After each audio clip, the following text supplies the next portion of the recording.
Newlyweds Liam and Chloe Carter vanished from the vast, unforgiving beauty of the Scottish Highlands in October of 2022. For one agonizing year, their case was a frozen tableau of unanswered questions, a ghost story whispered among locals, a permanent wound for two families left in limbo. The official file was closed, the trail gone cold, another tragedy swallowed by the wilderness. But then a year later, a single mud-caked roll of 35mm film, found by sheer impossible chance, would be developed. Its images would not just solve the mystery, they would expose a chilling secret that had been lying in wait, buried in the peat and darkness, and change everything the world thought it knew about what happened to the honeymooning couple. What was captured on that final, forgotten frame promised a revelation that was nothing short of horrifying. Liam Carter was a man who saw the world in lines and angles. As a junior architect at a prestigious London firm, he thrived on structure, on blueprints, on the predictable physics of stress and support. He was quiet, meticulous, and deeply thoughtful, a planner who found comfort in knowing what came next. His passion, the one place his structured world gave way to art, was photography. He didn't own a fancy digital camera. He was a purist. He shot on film with a vintage 1970s Pentax that had belonged to his father. He loved the deliberate process, the careful loading of the film, the satisfying mechanical click of the shutter, the anticipation of waiting for the images to be developed. It was a slow, tangible magic in a fast, digital world. His family, two loving parents and a younger sister who adored him, saw him as the rock, the reliable one, the son who always called home on Sundays. His immediate goal was simple: save enough with Chloe for a down payment on a small house just outside the city, a place with a garden where they could start the family they dreamed of. Chloe was Liam's perfect, vibrant opposite. She was a painter, an artist who saw the world not in lines but in bursts of color and emotion. Where Liam planned, Chloe improvised. She was a force of nature, impulsive, adventurous, and possessed of a laugh that could fill any room. She worked part-time at a gallery to support her art, her canvases a riot of abstract landscapes inspired by her travels. It was she who had coaxed the cautious Liam out of his shell, convincing him to go backpacking through Vietnam, to try rock climbing, to see the beauty in chaos. They had met in a university library, a classic study in contrasts. He was there for an engineering textbook. She was sketching the way the late afternoon light fell across the dusty shelves. He was captivated by her energy, she by his calm, steady presence. Their love story was a gentle collision of two worlds that created a universe entirely their own. Her parents, both retired teachers, were initially wary of Liam's quiet nature, but they quickly saw how he grounded their effervescent daughter, how he was the anchor to her kite. For their honeymoon, Liam had planned a week in a luxury Paris hotel. Chloe had countered with a rented Land Rover and a 2-week no-itinerary trip through the Scottish Highlands. As always, they compromised. They would do both, but Scotland came first. It was Chloe's dream to see the raw, untamed landscapes, to feel the wind coming off the lochs, to paint the heather-covered hills. Liam, ever the devoted partner, packed his father's old camera, ready to capture the adventure she had planned for them. They were deliriously happy, standing on the precipice of a long and beautiful life, a life rich with shared dreams and a deep, abiding love. They had everything to live for. Their final day began with the crisp, cold promise of an autumn morning in the Highlands. The air was sharp, smelling of pine and damp earth. After a hearty breakfast at their quaint bed and breakfast near Glencoe, Chloe spread a large, crinkled map across the hood of their rented vehicle.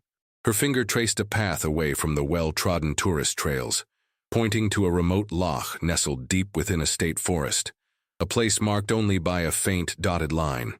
"This is it, Liam," she'd said, her eyes shining with excitement. "No crowds, just us in the mountains." Liam, ever the pragmatist, was hesitant. The sky was a moody gray, and the B&B owner had warned of a storm system moving in from the west. But one look at Chloe's eager face was all it took. He agreed, a decision of love that would become a fatal mistake.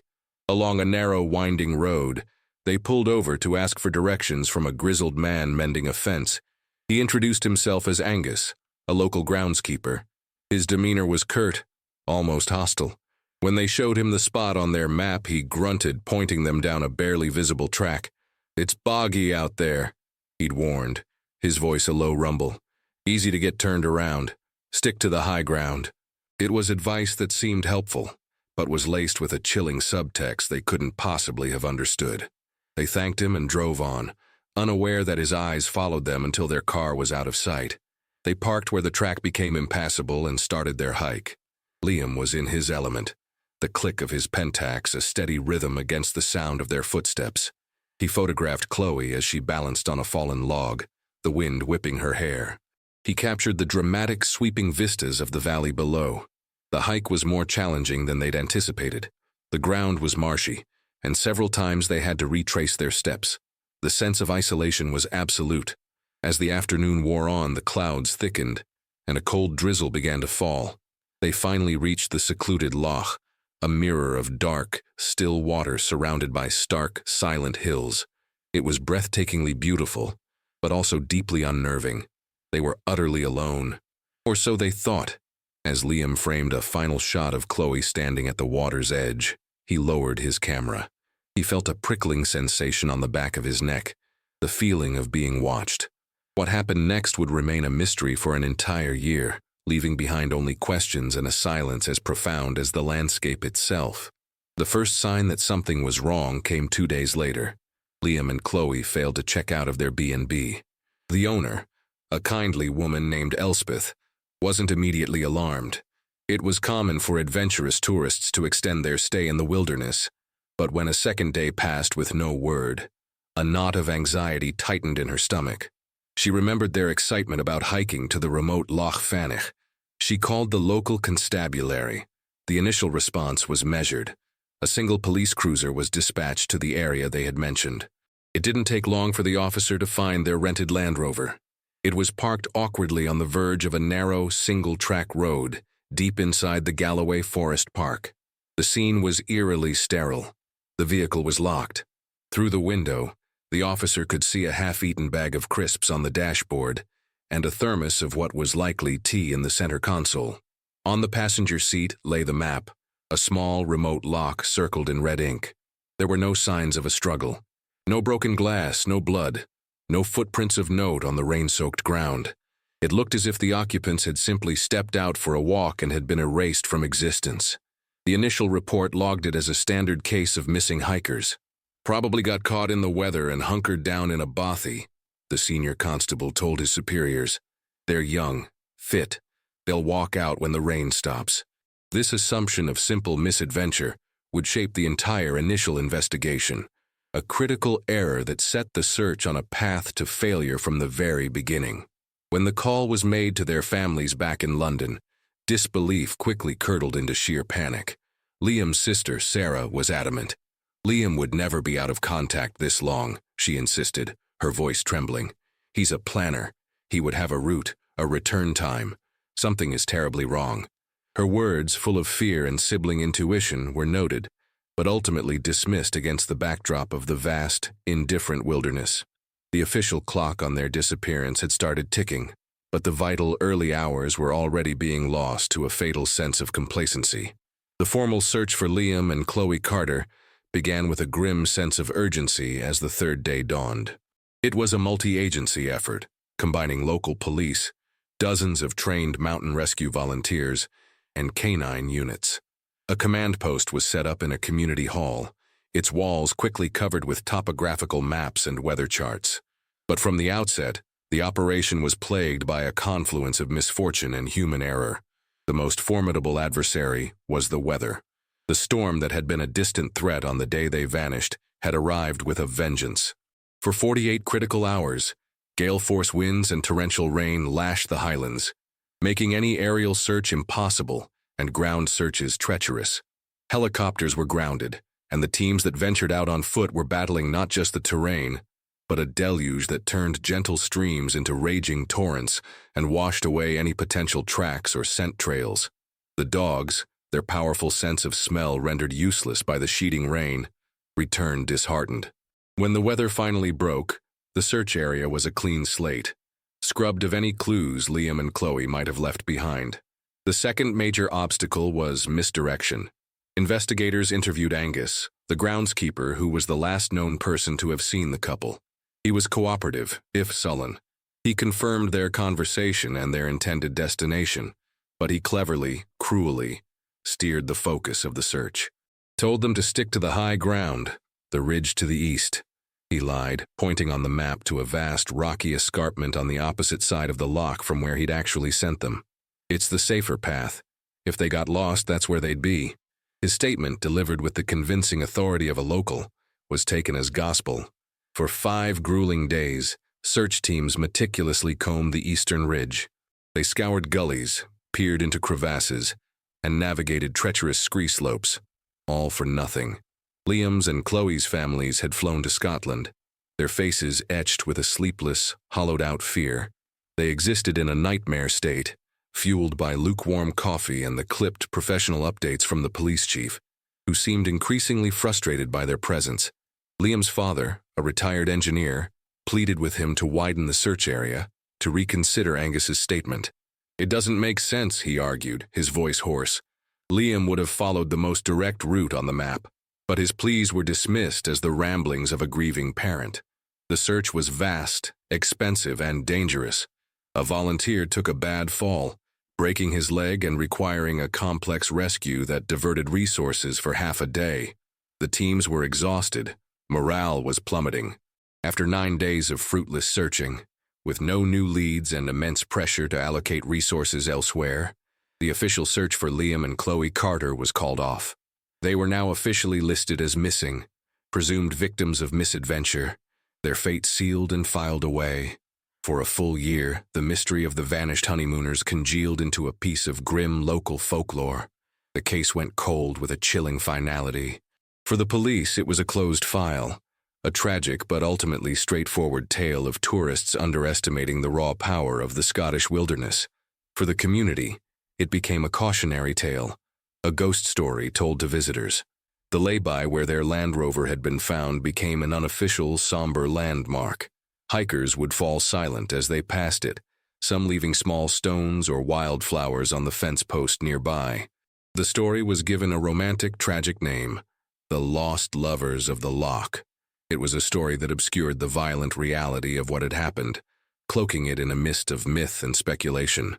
But for the 2 families left behind, there was no folklore, only a raw, unending ache. The passage of time did not heal. It only deepened the wound. Every holiday, every birthday, was a fresh torment, a stark reminder of the empty chairs at the table.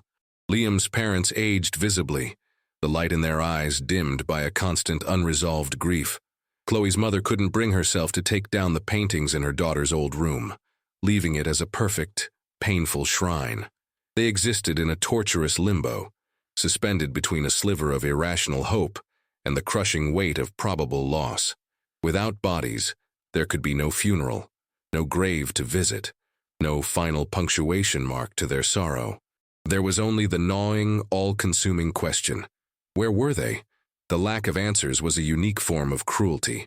They ran through endless scenarios, a fall, an animal attack, getting hopelessly lost, but none of it felt right. Liam was too careful. Chloe was too resilient. The absolute lack of any trace felt wrong, unnatural. The world had moved on, but for them, time stopped in October 2022, in a remote corner of Scotland, leaving them trapped in a cycle of grief and haunting uncertainty. Hope had withered into a grim, silent vigil.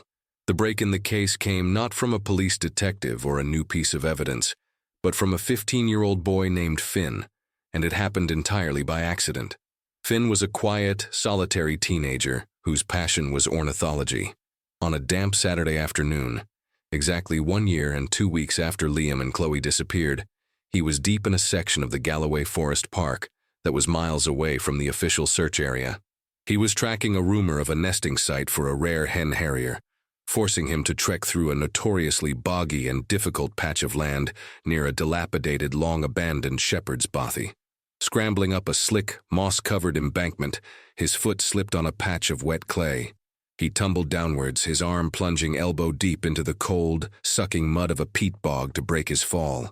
Annoyed and covered in muck, he pulled his arm free. As he did, he dislodged something heavy and hard from the mire, It was a black rectangular object, caked in a thick layer of dark brown peat. He almost discarded it as a rock, but its unnatural, sharp angles made him pause. He rinsed it in a puddle. Underneath the grime, he could make out a lens and the metal body of a camera. It was old, battered, and looked like it had been in the ground for a very long time. Curiosity piqued, Finn tucked the strange object into his backpack. When he got home, he showed it to his grandfather, a man who had been a keen amateur photographer in his youth. His grandfather's eyes lit up as he recognized the model. It was a Pentax K1000, a workhorse of a camera from the 1970s. "Built like a tank, these things," he remarked. Together, they carefully cleaned the mud away. The camera itself was ruined, the mechanics seized with rust and water damage. But as his grandfather pried open the back, they both gasped. Inside, protected within its sealed metal canister, was a roll of 35mm film. The unique anaerobic properties of the peat bog had miraculously preserved it from the elements. "I wonder what's on it," Finn said, imagining forgotten photos of landscapes or wildlife from decades ago. His grandfather, knowing a local chemist shop still had the equipment to develop old film, suggested they take it in. It was a simple act of curiosity, a desire to solve a small, personal mystery. They had no idea they were holding the key that would unlock a far darker one, a catalyst that would resurrect a cold case and drag a terrible truth into the light. The revelation did not come in a single flash, but in a slow, dawning horror. When Finn and his grandfather picked up the developed photos, the first 24 images were a poignant, heartbreaking glimpse into a life cut short. There was Liam and Chloe, their faces beaming, posing in front of a cascading waterfall. Chloe laughing, with wind-tousled hair. Liam looking serious and focused, reflected in the side mirror of their Land Rover. There were stunning, artfully composed shots of the highland scenery, mist-shrouded mountains, vast expanses of purple heather, the dark, moody waters of a loch. It was the visual diary of a perfect, happy honeymoon. The man at the photo shop had almost discarded the end of the roll. The last few were a mess, he told them. Badly exposed, blurry, probably just accidental shots. But he had printed them anyway. It was in these final, chaotic frames that the idyllic story took a violent, terrifying turn. Photo number 25 was a jarring, tilted shot of the ground, a blur of moss and rock. But in the bottom right corner, sharp and clear, was the toe of a man's boot. Heavy, dark brown leather, scuffed and worn, with a distinctive pattern of stitching on the side. Photo 26 was even more disturbing. The camera was pointing upwards, the image shaky and out of focus, but the subject was unmistakable. It was the groundskeeper, Angus. His face, captured in a split second of motion, was a mask of pure, unrestrained fury, his mouth open in a silent yell. He was lunging towards the camera. Then came the final, damning photograph. The image that would change everything. The camera must have been on the ground, pointing up at the sky. It captured Angus from a low, terrifying angle. He stood directly over the lens, his body blocking out the gray clouds. His expression was one of grim finality, and in his hands, raised high above his head, was a large, jagged rock, its edges sharp against the sky. In the background, partially obscured but clearly identifiable, stood the wall of a small stone building with a rusted tin roof, the old, abandoned bothy near where Finn had fallen. This wasn't a photograph of an argument. It was a photograph of a murder in progress. Liam Carter's last living act was to inadvertently capture his own execution. Shaking, Finn and his grandfather immediately drove to the police station. The original investigators were skeptical, but a young, ambitious detective who had only recently transferred to the station took them seriously. He wasn't burdened by the original investigation's flawed assumptions. He looked at the final photo, his blood running cold. He knew the bothy. It stood on land that belonged to Angus, an area that had been just outside the perimeter of the original, misdirected search. Within hours, the cold case was red hot. A warrant was issued.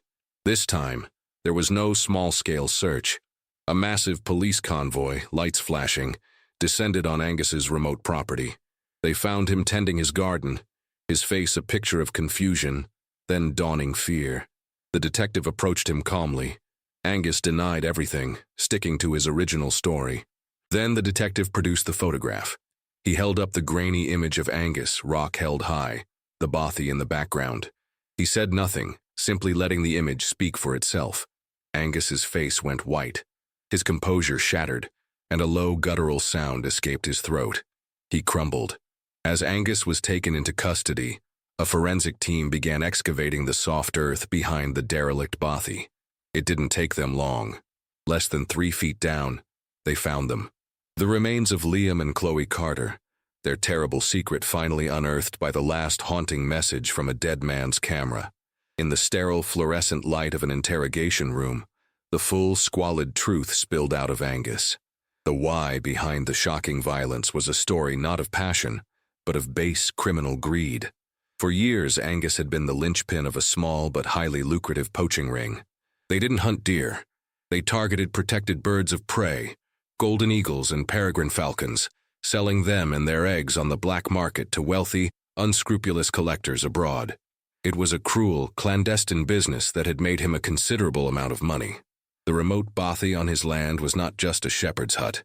It was the nerve center of his operation, a place where he met buyers and caged the magnificent birds.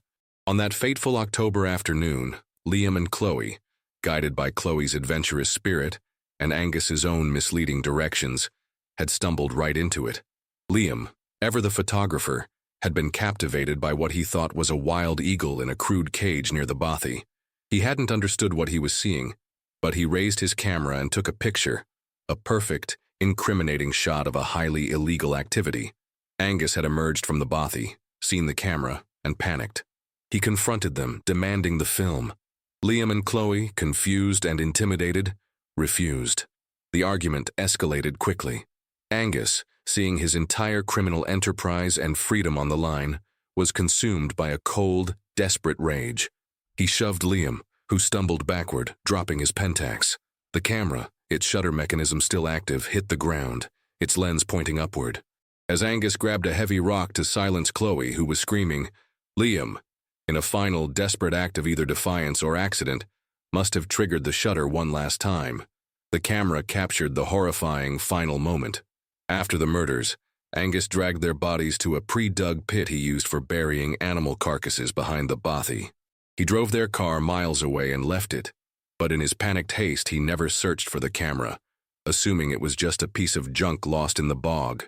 He then calmly played the part of the concerned local, expertly sending the police on a wild goose chase to a ridge miles away, ensuring his dark secret remained buried.